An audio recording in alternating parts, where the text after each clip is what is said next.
नमस्कार दोस्तों। तिरुपति बालाजी मंदिर भारत के राज्य आंध्र प्रदेश में स्थित है। यह भारत के साथ साथ संसार के सभी प्रमुख मंदिरों में से सबसे अमीर माना जाता है, क्योंकि यहाँ पर भक्तों के द्वारा ही करीब 200 से 300 करोड़ रुपए धन दान के रूप में प्राप्त होता है। लगभग 12,000 करोड़ रुपए की नेटवर्क तिरुपति बालाजी मंदिर की बताई गई है। इतनी खूब मात्रा में पैसों तथा धन दौलत के दान के पीछे भी एक रहस्यमयी कहानी है, जिसके बारे में हम आज की इस वीडियो के माध्यम से जानेंगे। और साथ ही तिरुपति बालाजी मंदिर के साथ ऐसे रहस्य भी जुड़े हुए हैं जिनका जवाब आज तक साइंस को भी पता नहीं चल पाया है। तो एक बार फिर शुरू से शुरुआत करते हैं।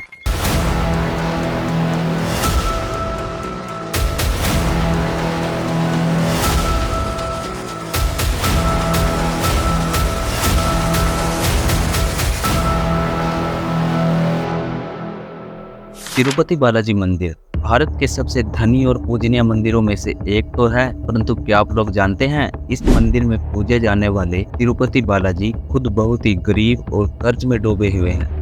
ऐसा इसलिए क्योंकि एक समय की बात है जब भगवान ब्रह्मा के पुत्र महर्षि विभु यह पता करने के लिए कि त्रिदेवों में कौन सबसे सर्वश्रेष्ठ है, एक एक करके सबके पास जाते हैं। परंतु जब वे भगवान विष्णु के पास गए तो उन्होंने देखा कि भगवान विष्णु देवी लक्ष्मी की गोद में सर रखे हुए आराम कर रहे हैं। यह देख महर्षि विभु जी क्रोधित हो जाते हैं और भगवान विष्णु की छाती पर अपने पैर से प्रहार करते हैं। इतने में भगवान विष्णु उठ खड़े हुए और महर्षि विभु से बोले, आप ठीक तो हैं? आपके पैर में कोई चोट तो नहीं लगी? भगवान विष्णु के इस विनम्र व्यवहार से महर्षि विभु भावुक हो उठे और उन्होंने भगवान विष्णु से तुरंत क्षमा मांगी। परंतु देवी लक्ष्मी को महर्षि विभु के द्वारा अपने पति के इस अपमान को देखकर अत्यंत क्रोध आ गया और वे वैकुंठ धाम छोड़कर चली गई। जब काफी समय तक भगवान विष्णु ने उन्हें ढूंढने का प्रयास किया तो पता चला कि उन्होंने धरती लोक पर पद्मावत नामक एक कन्या के रूप में जन्म लिया। इतने में भगवान विष्णु ने भी श्रीनिवास के रूप में धरती लोक पर जन्म ले लिया और काफी वर्षों तक भगवान विष्णु देवी लक्ष्मी को पद्मावत के रूप में ढूंढते हैं और फाइनली जब वो मिलती हैं तो उनके सामने विवाह का प्रस्ताव रख देते हैं। और हैरानी वाली बात तो देखिए, वे इस प्रस्ताव को स्वीकार भी कर लेती हैं। अब तक तो सब कुछ सही था, परंतु अब सवाल यह उठता है कि विवाह के लिए धन आए कहाँ से, क्योंकि श्रीनिवास जी तो बहुत ही गरीब थे। तो ऐसे में श्रीनिवास जी कुबेर जी से खूब सारा धन कर्ज के रूप में ले लेते हैं और वे वादा करते हैं कि कलयुग के अंत तक इस धन को चुका देंगे।